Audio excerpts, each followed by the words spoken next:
The Ultimate Adventure continues as read by the Bathroom Reader. I am covering for the Plurality Report, who is currently behind the couch trying to find the lost continent of Lemuria. Chapter 7. The brass towers shone like two great swords in the sun, and the blue sky was flawless, save for a coterie of vultures which hovered on still wings above the square in dignified expectation. Stevie looked at them and kept himself from shuddering. He was a coward, yes, but that, he told himself, was no reason to let everybody know it. He had been a witless dupe long enough, and now, whatever he did, he could not possibly face a fate any worse. The king's executioner was a towering, sullen eunuch, watched over by two slaves who blew upon a brazier to make the charcoal white-hot. There were metal rods lying in the grate, and Stevie was too well schooled in medieval lore to not know what they were and what was about to happen.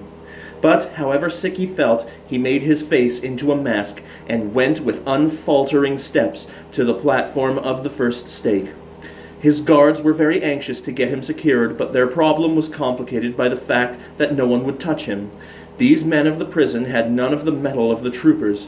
As a consequence, their haste and anxiety combined into a slipshod lashing, and they went on with the most perfunctory test. Stevie wondered desperately if he would have the courage enough to go through with his plan, and he wondered equally if his small might would prove of any consequence. The Wally and the squadron rode through the square, and the Wally paused for a moment, hand on his black beard, to look at Stevie.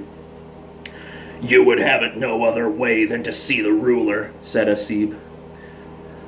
"You might have told me Tedmer was no longer queen," said Stevie resentfully. Asib shrugged. "How was I to know that you did not know? You will forgive my part in the affair?" Stevie was surprised that Asib should be concerned. "Yes." "Thank you." Asib looked about him and saw that only his squadron was near. "Justice is not as it was once in this city. For that I could be in your place." He looked with poorly veiled contempt toward the palace. "I reported that another such murder was committed in the night in the same place. It was to no avail. I shall commend you in my evening prayers." Gravely the Wally raised his hand to the peak of his silver-inlaid helmet and spurred on, his troop clattering after him, leaving Stevie with slightly restored faith in the inhabitants of this city. First Shakar and now Asib. Perhaps they were not all blackguards. The crowd had thickened like flies around a honeypot. The guards spread the word that the man at the first stake was not man but ghoul. There was a swift drawing away from the place, and then, seeing that Stevie did nothing, catcalls and a shower of stones came in his direction. The executioner, Moseb, gave a grunt which passed for an order. A hot iron was handed to him, and he advanced upon the stake nearest him, which was on the other end of the line from Stevie. The victim, a ragged, diseased fellow, screamed. Stevie could not see what was happening, but wind wafted to him the acrid odor of seared flesh. He felt sick that there was no strength in him. Fiercely he told himself that he would have to remain cool, but he doubted that he could. After an interminable time, when water no longer revived the first victim, Moseb exchanged fire for his broad-bladed sword. There was a thump as though a gourd had fallen. The world swam before Stevie's face. "The ghoul!" screamed the crowd. "The ghoul! The ghoul! The ghoul!" Moseb heard them. He was a showman in his way. He came towards Stevie and stared at him for some time, like a tailor about to make a man a coat. Moseb went back and juggled his irons, hefting them one after the other, as though he could tell their heat from their weight. Finally he chose one, and, with smoke trailing back from it in a black banner, approached Stevie. Knees buckling, heart thundering, arms like lead poles, Stevie watched Moseb approach. His brain screamed to him, "Now, now, now!" But he had no nerve anywhere in him. Moseb was within 10 feet of him. The wind again brought the odor of seared flesh from the first victim. Suddenly, the last ounce of despair splashed from Stevie's soul, and to take its place came a wave of hot rage. Rage against Bolton, against Graco, against the Ifrit, and now against Moseb. Stevie lunged ahead. He felt his bonds slip. His wrists were not tied, and he yanked them forward to his sides. Moseb, aware that he faced a ghoul, stopped and thrust the iron like a fencer fends a lunge. The guards sprinted toward Stevie, swords glittering. The crowd screamed as one man and dived backward. Stevie gave another wrench, and his right hand was loose enough to be used. Moseb was starting ahead again. The chill butt of the revolver was in Stevie's fist. His brain was a whirlpool. His rage filled him with strength and power that he had never known before, with cunning he would not have believed. "Back!" roared Stevie, pointing the gun. "Back, you devil's spawn! Your days are at an end. Tonight, Shaitan shall be thy bedfellow. I am master of thunder and death are yours." The crash of the gunshot, magnified in these polished surfaces, came to the crowd like a clap of doom. Moseb, a full 10 feet away, suddenly slapped both hands to his stomach and buckled into himself. He flopped backward. The big slug made only a small hole where it had entered, but Moseb's back was a gushing crater. It was magic. It was magic greater than they had ever seen, to face a man and wound him in the back. And he was magic too, Stevie. He was magic too. And at 10 feet, a miss would have been difficult even for him, but he had not dreamed that he could make the shot count. The paralysis which froze the crowd also seized the guards. Still in the attitude of charging, they played statue, foolishly ogling the screaming Moseb. Stevie passed the gun to his other hand and wrestled with the primitive knot. It gave way. He was standing far off from himself, looking at himself in dull surprise. He didn't run for cover. He walked like a stiff-legged bully straight at those guards. They were rooted only by terror. Their eyes got bigger, and then their swords clanged to the pave, and they arrowed for cover. Stevie whirled. 2 forgotten babies wept on the square. An old beggar held up his scrawny arms in mute supplication. No one else was in sight. In a moment, Stevie knew people would rush toward the spot to see why other people were rushing away from it. It was a good quarter mile to the main gate. Along that route there were men who did not know he was a ghoul, but he could not stay here. He had 5 bullets left, and he might never get any more. He sprinted down the wide street, tie flowing behind him, hair wild and eyes wilder. There were people ahead and guards at the gate. Guards who might have seen the Wally bring him in under arrest. His clothes stamped him.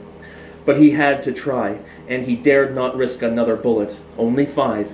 If he only knew enough about guns to be sure where his shots might go. With savageness which amazed him, he told himself that he had to keep enough for Graco. Yes, Graco. He would kill Graco. The thought almost made him turn and go back, but a glance over his shoulder showed him that the palace guards, without any real information, were streaming from their posts like a hound pack. The gate guard barred the way. Ahead 24 troopers, men of steel and courage, had stopped to see what the uproar was all about. Suddenly they executed a movement which made Stevie's overworked heart drop a yard. Glittering swords and brass helmets were across his way. He would have to try another shot, but it would not avail him against such as these. One slash of a broadsword and he was done. Then, as swiftly as they had barred his way, the troopers fell into 2 lines, one on either side of the gate. Stevie gasped, both for breath and in amazement. A trooper had knocked a gate guard down with the flat of his sword. The pack was baying behind. The way was suddenly open in front. The Wally in the road made a sweeping motion with his arm which clearly said, "Come on!" Stevie raced between the lines, straight at the Wally, and Asib did an astonishing thing. He threw up his arms as though struck and fell from his horse. Stevie had to jump to get over him, and he heard a swift message, spoken low and urgent. "Take the charger and be swift in the name of my master Shakar." He followed this with a groan and dropped as though senseless. Stevie grabbed the high arch of the saddle. The charger started and whirled, but Stevie's luck was holding.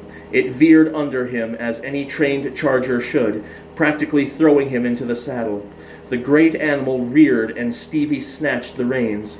The pack was close, like a thrown spear. The charger sped through the gate and out over the hard-packed road, hooves rolling like kettle drums. "After him, my children!" roared the recovered Asib to his men, vaulting up before a trooper. "After him!"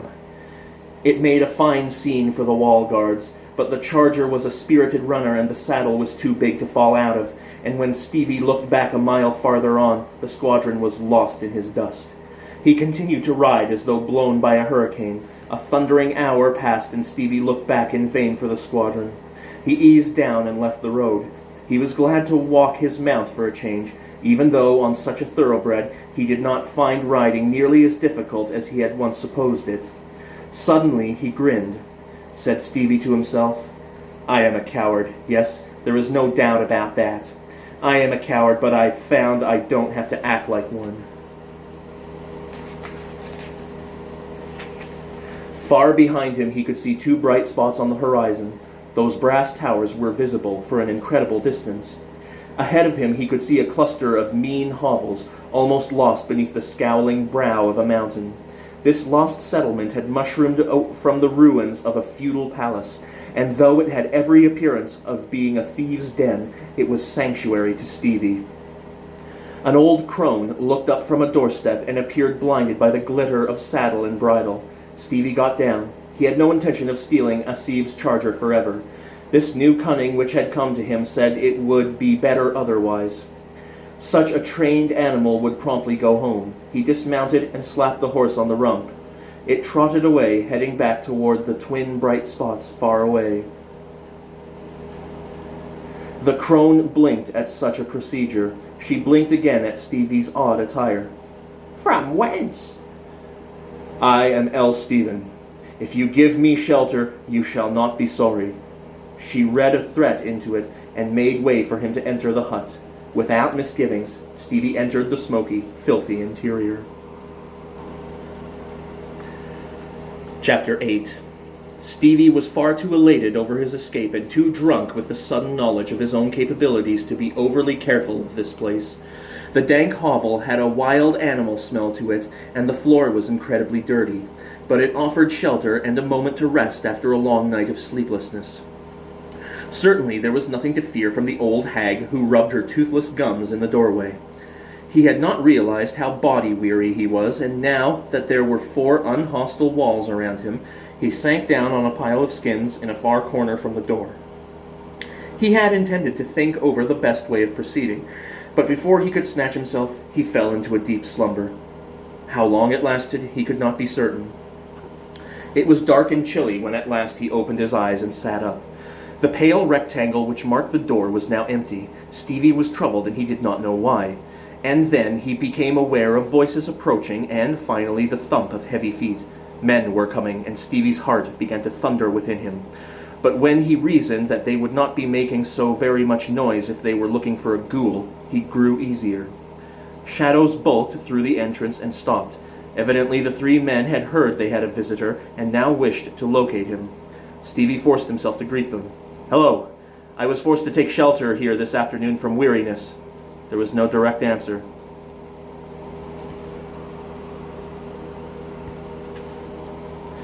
Finally, "I suppose he would not dare come here unless he was one of our kind." The spokesman addressed Stevie. "By any chance, are you escaping from the city?" It was heads or tails. Stevie took heads. "Yes." "Ah, then that explains everything." Immediately their mood lightened, and they sat down around the cooking pot to stir some coals out of the ashes and lay faggots over them. One blew upon them, and presently the small flames began to light the interior. They were 3 very rough specimens. Their clothing was ragged and dirty, and the only bright things about them were their daggers, which they carried conspicuously in their wide leather belts. The spokesman had but one eye, and the empty socket of the other gave him a villainous appearance. The spokesman signed Stevie forward. "I am Toril. This jolly fellow here," he pointed to a dour companion, "is Blofeld. My tall friend prefers to be known as Denep." "I am El Stephen." "Sit down," said Toril.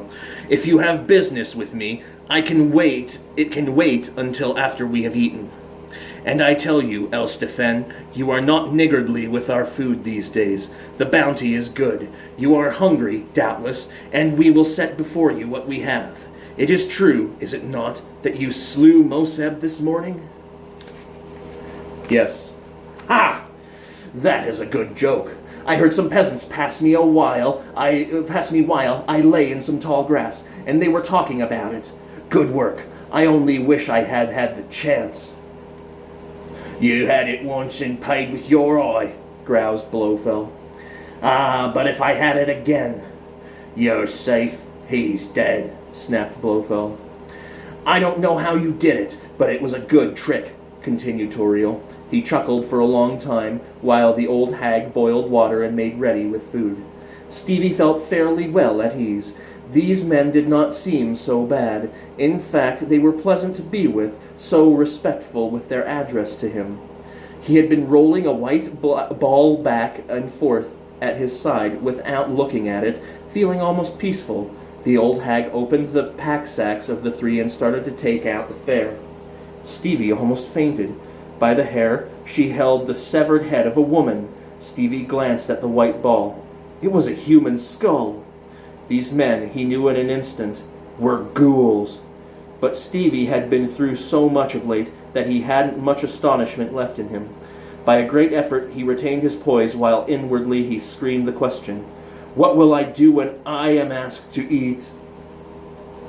You see, Toriel was saying, hand extended toward the three heads which now sat in a gory row on the hearth. Every day for the past week we have gotten our game. It is fairly easy these days. Graco has things so disorganized. He pulled a good one today, said Denep, suddenly indicating Toriel. He changed himself into a chicken and ran ahead of a girl, and when she thought she had free game, he ran into a cemetery and she followed after. He is a good one. You, choked Stevie, find it difficult to do that? No, said Toriel with the air of an old master. I have been practicing for some time. Of course, you know, it isn't the easiest thing to do. To concentrate one's essence into the chicken soul is very, very difficult, as you probably understand. What, may I ask, is your specialty? Mine? Said Stevie, taken aback. Yes, certainly you have some one trick you enjoy, even though you seem to come from a long way off. They supposed him a ghoul. That was why they were so respectful. They knew all about it, and supposing that they detected some unghoul-like conduct on his part. Trade secret, gulped Stevie. Well, if you wish it to be that way, it is your own business. I make no particular secret of anything I can do. Lack of talent usually keeps others from emulating me anyway. I could never change myself into a chicken, said Stevie. It is much too difficult. Yes, I have been told that, said Toriel, mollified. Stevie's wits were going at top speed. If these men found out he was not a ghoul, they would eat him. Blofeld could stand Toriel's boasting no longer. He has never been able to transform himself into an ass, despite the short way he has to go. He is afraid of getting stuck. Oh, is that possible? Said Stevie. Possible? Cried Toriel. I never had any trouble, said Stevie. Then your amulet is better than mine, said Toriel, fingering a string around his neck. Blofeld's too. He got himself stuck in a donkey once. Took him 3 days to paw his amulet over so that he could get out. I got stuck in a pig once, said Denep.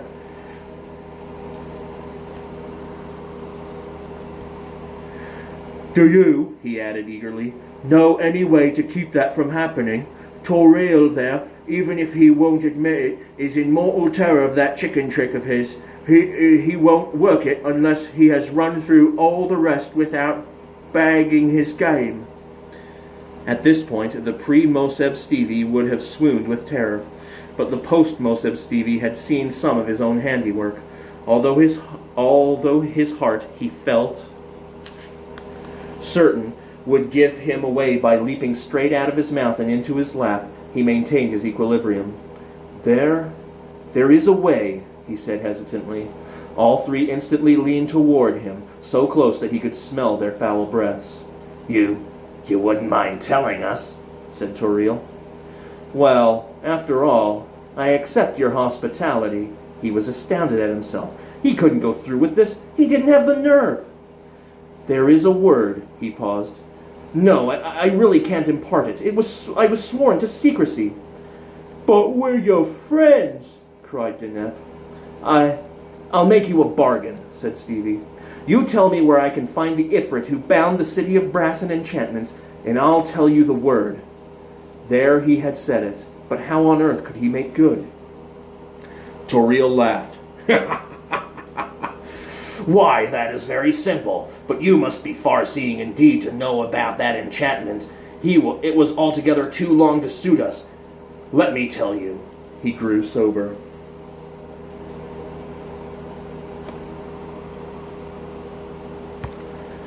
Karuf might be angry, you being from the far countries, even though you are a ghoul.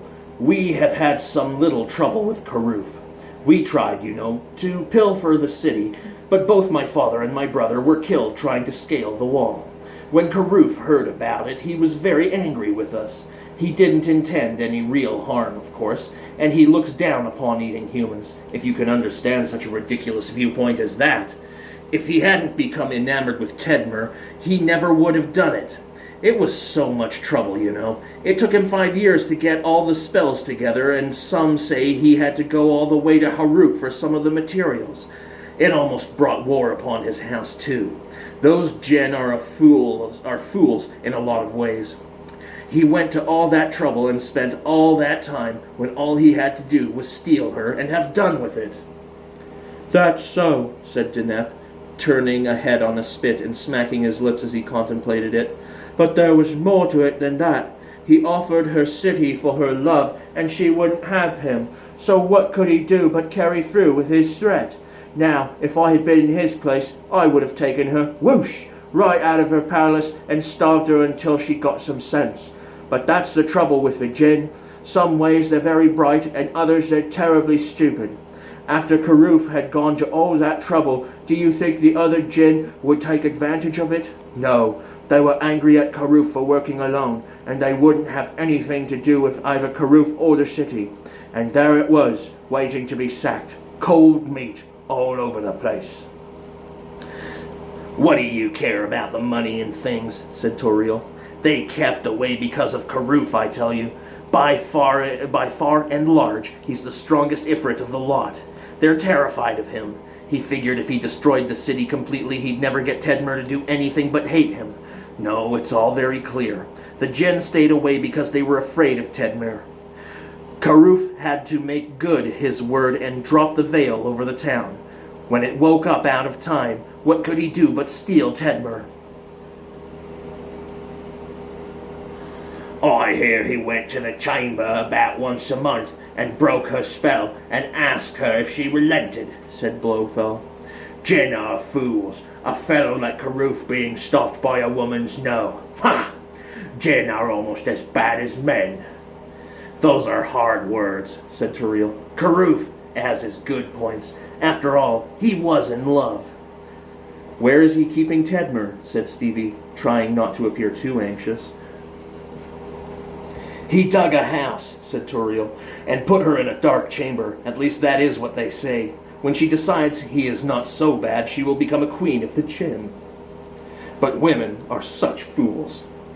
It doesn't matter much, said Stevie, whether you tell me where I can find Karuf or not. I was merely curious to know what manner of Ifrit could accomplish such a mass spell. He might give me a few pointers. Could they hear his heart thunder? And the word, well, it might not be important to you. They leaned toward him again, and their fangs and eyes gleamed with eagerness. Did I refuse? Said Toriel. I tell you, continue into the rising sun for 4 leagues. There you will find a palm grove. Continue to the North Star for 6 leagues. There you will find a palace. That is Karuf's. And now, tell us the word. You have kept your part of the bargain, chattered Stevie. The word is subway train. They all rolled it around in their mouths. Indeed, said Toriel. That sounds like a powerful word. It will support several hundred people, said Stevie. You seem frightened, said Deneb. We will never impart it to another, said Toriel solemnly. Have no fear. Are you sure this is all there is to it? Suddenly, seeing how easily duped they were, Stevie took courage and decided to plunge. Well, no, there is a certain way in which it is said, but I wouldn't be able to demonstrate it right here. You say it this certain way, and then you make a mystic sign in the dirt, and any time you, get stuck, it will free you. What is the sign? Asked Toriel. Stevie drew a treble clef in the ashes and horizontally barred it. Ha, said Toriel. I shall have to try it right away. Stevie felt sick. Not you first, said Blofeld. You want to show off your chicken. And you, your donkey, said Deneb to Flofel. And you, your pig, cried Toriel in a rage to Deneb. Stevie took a deep breath and shut his eyes. Why don't all of you try it at once? Good, said Toriel.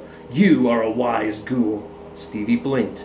Toriel hunched himself over, drew up his arms, and clucked. Abruptly, he fell away to a tenth his size. The chicken strutted around the fire. Blofeld made haste. He grabbed his ears and yanked them, and up they came as though they were on spools. He got down on all fours and pawed the ground. His bray made Stevie jump a foot. Deneb had been very busy, and Stevie was too taken with the sight of a donkey walking after the chicken to realize that this fat pig had been Deneb. The old hag chuckled in good humor when the donkey butted her over and made a mock pass at the chicken. The pig grunted and pretended to steal the dinner. Soon they grew weary of their sport and looked to Stevie. Now, said the chicken, you show us the sign again and say the word the right way. Stevie swallowed hard. You'll each have to make your own sign. The second it is made, you stare at it for 3 counts, then close your eyes for 20 counts, and shout, "Subway train." Have you got that? They each came around and looked at the sign, studying its construction. Stevie's eyes were fixed upon the amulets, which had survived the change, about the neck of each. "Now, when I say ready, you start the sign," said Stevie. The donkey laboriously worked his hoof. The chicken elected to use its beak. The pig, because he could not see his work, was in the greatest difficulty, but they all finished within a short space of one another. They stared at the sign and muttered, 1, 2, 3. They shut their eyes tightly and said, 1, 2, 3, 4, 5, 6, 7, 8. But Stevie was already in action. Seizing the amulets of donkey and pig, he gave a great yank. The old hag screamed. The chicken instantly leapt back, but Stevie already had his hand upon the cord, and with a rip it too was off. You dog, cried the donkey. If this is a joke. And he strove to kick Stevie, but Stevie skipped aside, unloosening his pocket knife. He snapped the blade open, and this bit of magic gave them pause, for it appeared that the blade had sprung forth from his closed fist. The hag, thinking herself as good as dead, crumpled up in the corner in a dead faint. "Be quiet," commanded Stevie into the din. Suddenly anxious to keep from enraging him in their defenseless states, the 3 kept still. "I have need to go to the palace of the Ifrit," said Stevie. "You, Blofeld, will carry me there. You, Toriel, and Deneb will come along and make sure Blofeld does not lose the way. When we get in sight of the palace, I shall restore to you your amulets, and you can return. But," added the post-Moseb Stevie, "one slightest move will bring all of you to your doom. I have greater magic than any of you have ever seen."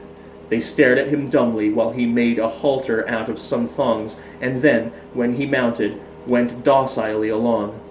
"I am mad," Stevie told himself, "but I don't have to act like a coward." They faced east into the cool desert wind.